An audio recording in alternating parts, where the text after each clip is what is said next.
Assalamualaikum warahmatullahi wabarakatuh. Apa kabar anak-anak? Oke, sekarang kita akan belajar tentang sistem peredaran darah pada manusia ya.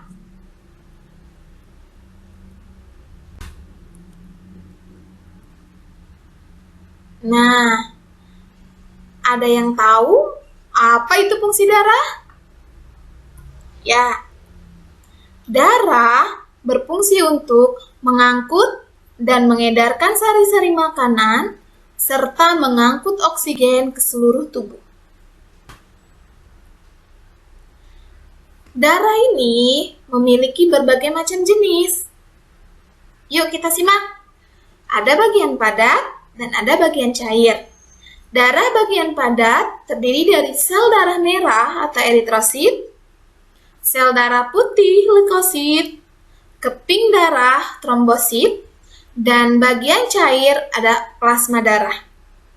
Yuk kita simak satu-satu bahas. Sel darah merah, eritrosit. Nah, di dalam sel darah merah ini adik-adik mengandung hemoglobin. Hemoglobin ini fungsinya mengikat oksigen. Nanti oksigen akan diedarkan oleh sel darah merah ke seluruh tubuh. Sementara sel darah putih atau leukosit itu memiliki fungsi untuk membunuh bibit penyakit yang masuk ke dalam tubuh atau membunuh kuman yang masuk ke dalam tubuh. Keping darah atau trombosit fungsinya menutup luka. Sementara darah bagian cair atau yang dikenal dengan plasma darah fungsinya adalah mengedarkan sari-sari makanan hasil sistem pencernaan ke seluruh tubuh. Oke, nah darah dalam tubuh ini akan dikeluarkan atau dipompa oleh yang namanya organ jantung, ya. Jadi jantung itu fungsinya adalah memompa darah. Nah, jantung manusia itu kira-kira ukurannya sekepal tangan. Nah, jantung manusia juga ada 4 ruang ya. Ada 2 atas dan bawah. Coba kita lihat. Yang atas itu ada atrium kanan dan atrium kiri. Atrium itu dikenal dengan serambi kanan atau serambi kiri. Bagian bawah ada ventrikel kanan sama ventrikel kiri. Ventrikel ini dikenal dengan bilik kanan atau bilik kiri. Nah, jantung bagian kanan itu mengandung banyak karbon dioksida atau darah kotor. Sementara yang bagian kiri mengandung banyak oksigen atau yang dikenal dengan darah bersih. Nah, darah akan mengalir ke seluruh tubuh itu melalui pembuluh darah. Yuk kita bahas, apa itu pembuluh darah? Nah, pembuluh darah itu ada pembuluh arteri, ada pembuluh vena. Pembuluh arteri dikenal dengan nadi. Nah, letaknya di dalam, dindingnya itu tebal, kuat, elastis. Jika terluka, darahnya itu akan memancar hebat dan berdenyut. Sekarang coba adik-adik pegang pergelangan tangan adik-adik, kemudian tekan pakai ibu jari, dan rasakan apakah ada yang berdenyut? Ya, itu adalah pembuluh nadi. Fungsinya pembuluh nadi itu adalah membawa darah dari jantung ke seluruh tubuh, yaitu membawa darah bersih atau darah yang kaya akan oksigen. Kemudian yang kedua ada pembuluh vena atau pembuluh balik.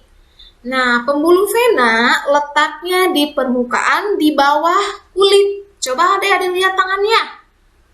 Nah, di situ ada yang berwarna kebiru-biruan. Itu adalah pembuluh vena atau pembuluh balik. Pembuluh vena itu dindingnya tipis dan tidak elastis. Nah, kalau terluka darahnya itu hanya menetes sedikit-sedikit dan tidak berdenyut. Nah, pembuluh vena ini fungsinya membawa darah balik lagi ke jantung, itu membawa darah kotor menuju jantung. Makanya pembuluh vena itu dinamakan juga dengan pembuluh balik karena dia fungsinya membawa darah balik lagi ke jantung. Kemudian darah pada manusia itu mengalami sistem peredaran darah. Ada peredaran darah kecil, ada peredaran darah besar. Adik-adik lihat bagian atas peredaran darah kecil. Kita lihat tanda panahnya ya. Nah, darah dari jantung ini akan mengalir ke paru-paru, nanti dari paru-paru akan balik lagi ke jantung. Itu adalah peredaran darah kecil. Kalau peredaran darah besar, kita lihat ya. Darah dari serambi kanan itu akan masuk ya ke serambi kanan. Nah, dari serambi kanan akan masuk ke bilik kanan. Ya, dimana tadi yang kanan itu adalah darah kotor atau darah yang mengandung CO2 ya. Jadi dari serambi kanan akan masuk ke bilik kanan. Dari bilik kanan, darah kotor itu akan dipompakan ke paru-paru untuk ditukarkan dengan O2. Nanti, darah bersihnya itu yang mengandung O2 akan masuk ke serambi kiri. Lihat tanda panahnya. Kemudian dari serambi kiri akan masuk ke bilik kiri. Dan oleh bilik kiri nanti akan dipompakan ke seluruh tubuh melalui pembuluh arteri atau pembuluh nadi. Itu adalah sistem peredaran darah pada manusia. Jadi, sistem peredaran darah pada manusia itu ada dua. Ada sistem peredaran darah kecil, jantung, paru-paru, jantung. Dan ada sistem peredaran darah besar dari jantung ke seluruh tubuh, nanti balik lagi ke jantung. Itu adalah sistem peredaran darah pada manusia. Selanjutnya, kita akan membahas tentang gangguan organ peredaran darah manusia atau penyakit yang berhubungan dengan sistem peredaran darah manusia. Yang pertama ada anemia. Sudah pernah dengar anemia? Ya, anemia adalah kekurangan sel darah merah ya adik-adik. Biasanya gejala umum anemia itu di bagian mata, di bagian kelopak itu pucat, kemudian sering mual, denyut jantungnya tidak beraturan, sering mengalami keletihan yang sangat berlebihan, sakit kepala, dan rambut itu mengalami kerontokan. Nah, itu adalah gejala umum anemia atau kekurangan sel darah merah. Nah, anemia ini bisa diobati dengan kita mengkonsumsi makanan yang mengandung zat besi seperti bayam, kangkung, dan lain-lain. Kemudian penyakit selanjutnya ada leukemia. Nah, kalau tadi anemia kekurangan sel darah merah, kalau leukemia itu kelebihan sel darah putih. Di awal tadi kita sudah bahas bahwa leukemia itu fungsinya dia membunuh bibit penyakit yang masuk ke dalam tubuh.